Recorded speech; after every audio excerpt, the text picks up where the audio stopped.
What's up, YouTube? This is Chaos Christ here, coming at you with another nerd rant. And this time I'm going to talk about a topic that I've already discussed, and that is the Kaijudo show. Why talk about it again? Well, because it got fucking canceled, that's why.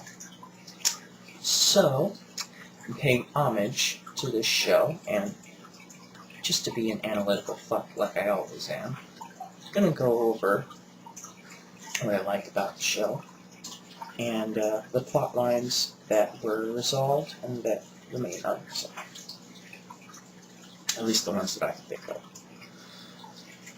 Firstly, there's several reasons why I like this show. One, and the main one, is likable characters. I really like all the characters. The main cast are very enjoyable, and the villains are, well, I'd love to hate them, so it's a win there. Each character has their own arc, and they're all pretty interesting. Some more than others, obviously, but a lot of this will be discussed in me listing the storylines and plots that they've completed, so I'm just going to go ahead and move on to that. Firstly, I'm going to start with the short list, which is the list of ones that were completed.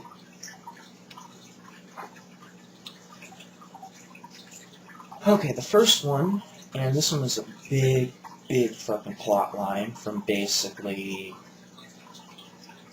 halfway through the first season. Ray's dad, who starts off as this character who we don't know who he is, he has no memory, he's basically a villain working for the children to get his memories back. Then, at the end of Season 2, you find out that it's Ray's long-lost father who has been lost in the creature realm this whole time, and then he gets mutated by the children into this fucking... Basically, he's got this freaking little robot spider thing for an eye. And the mutagen, which is the serum the children's making to make the creatures more powerful, basically fuses them together. And over the course of Season 2, he gets progressively worse, where he becomes more and more beast-like, and towards the end of Season 2, he's like straight up like a freaking creature. And in the final episode, he's cured. Which is, good that they resolved that storyline, because that was like a huge freaking plot line from the first fucking season.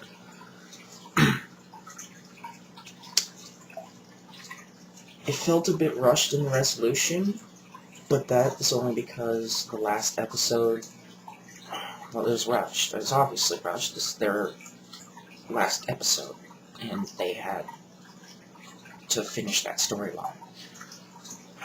They couldn't just leave that one hanging. That one was like, other than the main plot of Season 2 of the children trying to fucking, basically take over Sancanthian, the world. That's like the fucking other, pretty much main plot. Another plot line that was finished, and was actually finished a few episodes prior to the season finale, is Bob's family. Where he finally comes to terms, seemingly, with the fact that he's a quill spike, and blah blah blah, and the fact that his dragon side of his family is full of assholes, and that sucks. That's just how shit is sometimes. It may be a show about fantasy monsters and magic and high adventure, but that shit's true as fuck. There's certain things you just can't change about your family, whatever. It was a nice storyline. They wrapped that one up. They wrapped up the Gabe and Sasha romance, which is a romance between Gabe, nerd, and a robot chick, which I just love, honestly. I just always liked the idea of sentient robots with feelings and their relationships with people. So any show that does that, that's a point for them. You know, it was resolved very subtly by him just saying, she's my girlfriend, but at least there's resolution there. You know, they've had other moments where, you know, giving somewhat closure to that storyline. The next subplot, semi-finished, but not to the point where I think they wanted to originally go with it. And that's the Lakshmi plot. Lakshmi is a villain in season 1. She works for the Chote and is eventually betrayed by him, realizes he's an asshole. So season 2, she basically makes a slow progression from that villain character from season 1 into a good guy. And towards the end of season 2, until she's maybe about halfway there. Halfway there. You can tell that they wanted to take their time and actually characterize her, give her time, like, you know, any human being would need to change. You know, I mean, she is a good guy, but she's not a good guy like on the level of Ray and everybody like that, which I'm pretty sure that she would have ended up being had the show continued. So it's wrapped up semi, but I really don't think they were able to do with it what they originally wanted to. And the final plot line that was wrapped up is the main plot. Because if you can't get about the main plot, then, you know, you're just lost. Which is, again, you know, the Choten just being a fucking asshole. Fucking trying to take shit over. Fucking mutate mock creatures, and, you know, he tries to fucking capture the fucking, spirits, or not spirits, though, shaman, or something like that, I can't remember what they're called, but use them as a power source so he can take over the world. Of course, you know, Ray and Galley and the crew stuff. Similar plot line to the season 1, but they did it a little differently. I mean, Choten's Choten, he wants to fucking take over the world. I mean, he's not gonna just stop. Which leads me to one more fucking point about Choten. Before I go on to my other points about the Choten. No, actually, this leads me right into my other point about the fucking Choten. There's a shitload about the Choten I still really want to fucking know. What were his motivations? What triggered him from turning in from a duel master with morals and values to a sadistic, cold-hearted bastard? There had to be something that happened. What? What was it? Additionally, at the end, the Choten's not really defeated. He's not dead. He's not captured. He just freaking gets teleported somewhere randomly into the fucking creature realm. The Choten's gonna let that fucking be a fucking setback? Well, he's fucking come back from worse than that. Or, he could come back from that, and he's the fucking Choten, dude. You just can't, oh, he's still fucking out there. He's still a fucking huge threat. And now I'm going to talk a bit about the Choten's underlings. The first one being Nigel, which is a character that I fucking hate, but I love to hate him, and in season 1, he was a duel master. He was a good guy. He was the straight, rigid, light duel master who's all about the rules, regulations, and blah, blah, blah, and therefore, of course, hated how liberal that Ray was with creatures and how the duel masters were becoming more liberal. So he eventually joins the Choten. And so through season 2, he's a bad guy. And I thought this was fucking awesome. I thought it was an excellent choice for a character, out of all those characters, for one to turn bad guy. The light guy. You know, not the dark chick, the light guy.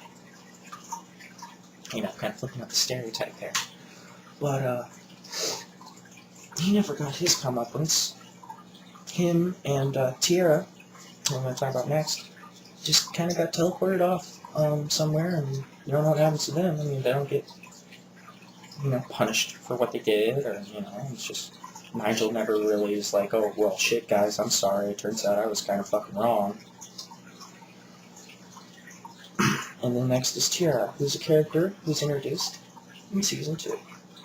And it's Lakshmi. Basically, Lakshmi is obviously one of those people that has this need mentally to follow someone.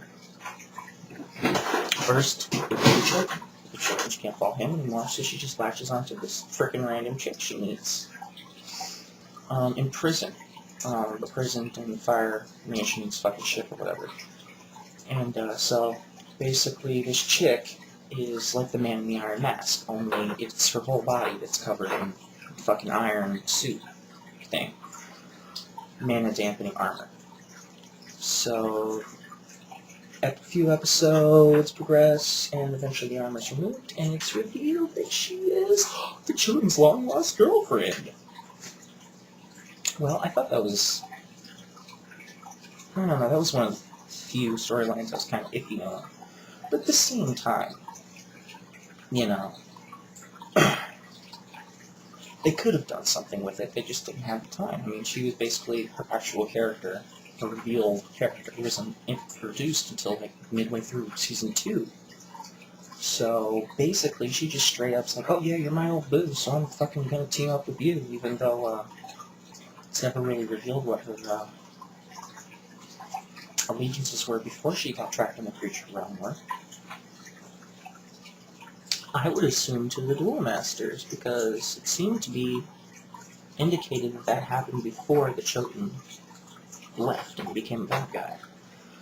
So, she's also just teleported away, like, with Nigel, and, so it's like, what happens with that? Who knows? We never will. The show got fucking canceled. Next is one of the villains I really liked.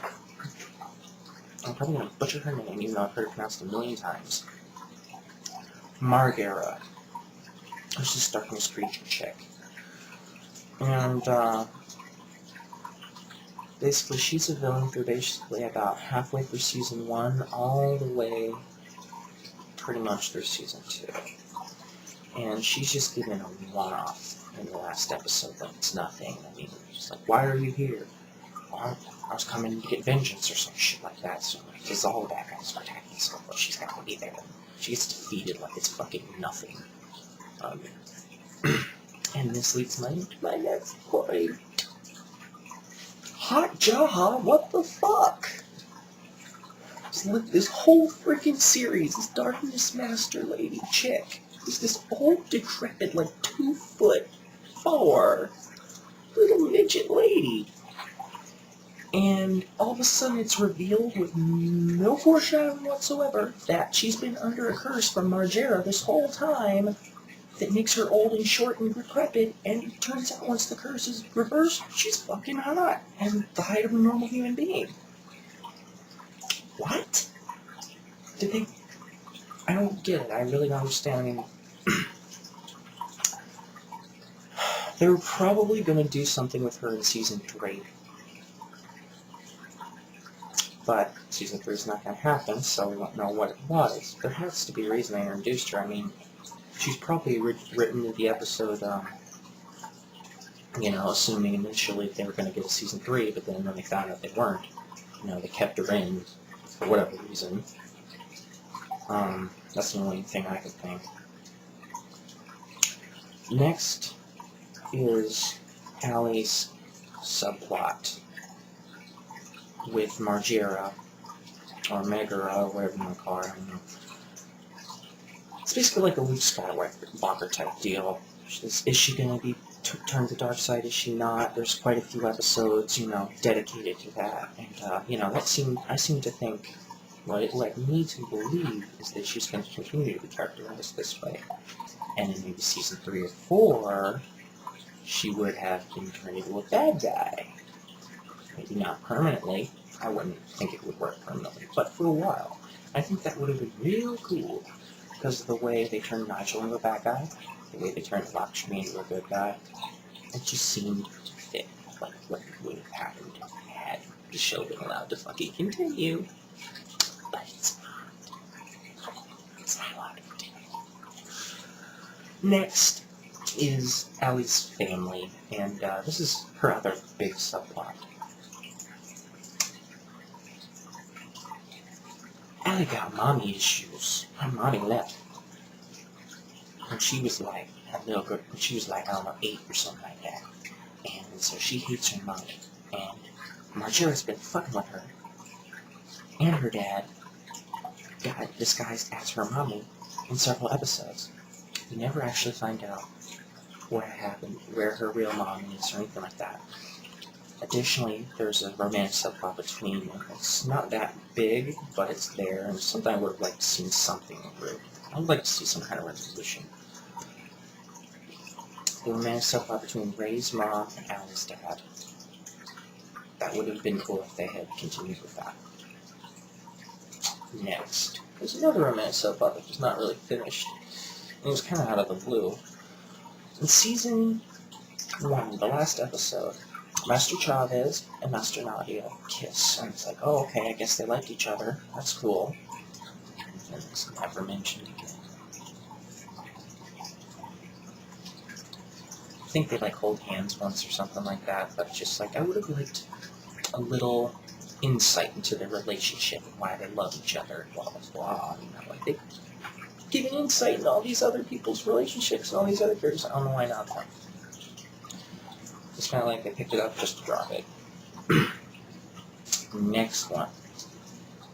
This is a reoccurring fucking character since, like, I think the first episode. Carney, the high school bully, who's initially just a bully. Who's there to be an asshole and, you know, teach us all that bullying is wrong. It is. Season 2, he gets a dueling comment. And becomes an actual bad guy in the show. Along with his dad, who's this rich fuck who's manufacturing that fucking monster serum for the children. But I'm fucking telling you, I could see the arc they were going for. They were gonna slowly have him realize that he was wrong. And then he was gonna join the 3 and become the 4th cast member in the main group. And then next is Lucy. Poor Lucy never got a chance. Lucy's a character that was introduced fairly early on, but never really used until season 2. And she was obviously going to be the 5th and final character. Or, I don't know, maybe Carney would be the 5th and final, but, you know, I listed him first because he was introduced before she was. And basically she gets into the second Duel Masters. Don't do much with her. Final episode, she goes with them, doesn't really do much on the final mission, and that's it. Again, all this is just fucking, it's just obvious as hell to me that they had story planned out, or at least, you know, they had an idea where they wanted to go with it way past season 2. It just got cut right the fuck off there. So there's a lot of things that they couldn't just wrap up in one episode. And wouldn't make sense for them to wrap up in one episode. Because they would take mini episodes of characterization, shit like that, to finish. So that's why Lucy, I'm telling you, if we had gotten a season 3, I bet you it would have involved Lucy and Carney becoming main characters. It would have involved Allie becoming the bad guy for a little while. And so much more. And if I'm wrong on all those ones, they would have done something else cool with it. But I really think that was where they're going. All in all, this show was fucking awesome. It was cut down on its fucking crime. It was my favorite fucking cartoon. It was on in the past fucking like 10 years. And it got canceled. And I'm still fucking butthurt about it. And I know it's fucking canceled, because in the very last episode, one of the very last lines that Tetsurian says is something along the lines of, looks like we won't be doing together much anymore. And Ray's like, we'll always be together. That was just blatantly spelling out that the show got canceled to all of us viewers. Anyone who didn't pick up on that subtext is just Freaking, you might as well be living under the freaking rock. I don't know, like, obvious as fuck. But aside from that, on Facebook, on the Kaijudo group, the voice actor for Tetsurian confirmed that he has not heard a damn thing about a new season and is most likely cancelled. So straight from the cartoon character and his voice actor's mouths, Kaijudo the show, just no more. And the game will probably follow soon after. It's a real shame. All these storylines that could have been finished and made awesome, they're being built up just to be cut off. It's like Teen Titans all over again.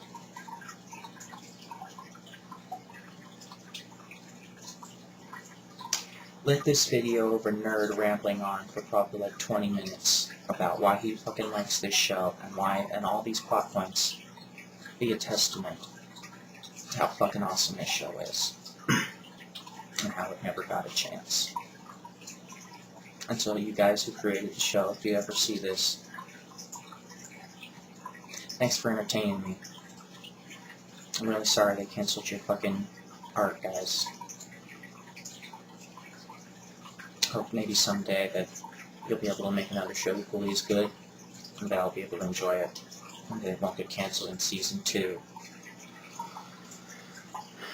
Everyone, this has been Chaos Christ. Instead of my usual sign-off, join me in bowing your heads and mourning the death of an awesome fucking show. Hey guys, jumping back in here for a little postscript. After viewing this video, I realized I left a few things out. One other plot point that was not finished is the love interest between Allie and Gabe, and Allie and Ray, which is hinted at throughout the series. She's very obviously jealous of the fact that he's obviously, got some kind of thing for Lakshmi, and Lakshmi kind of like plays that up to make Allie jealous because, I don't think because she's actually interested in Ray, because she's like obviously way older than him, but just to stick in Allie's craw, because that's how Lakshmi is, I would have liked to see some kind of resolution of that. I'm honestly shocked that that's not one of the ones that they did resolve. At least even in a little way, like them kissing or something like that. Although they may have held hands in the final episode, but I don't know, that's not enough. Even if they did, it's just not enough. I mean, this was a pretty significant plot point.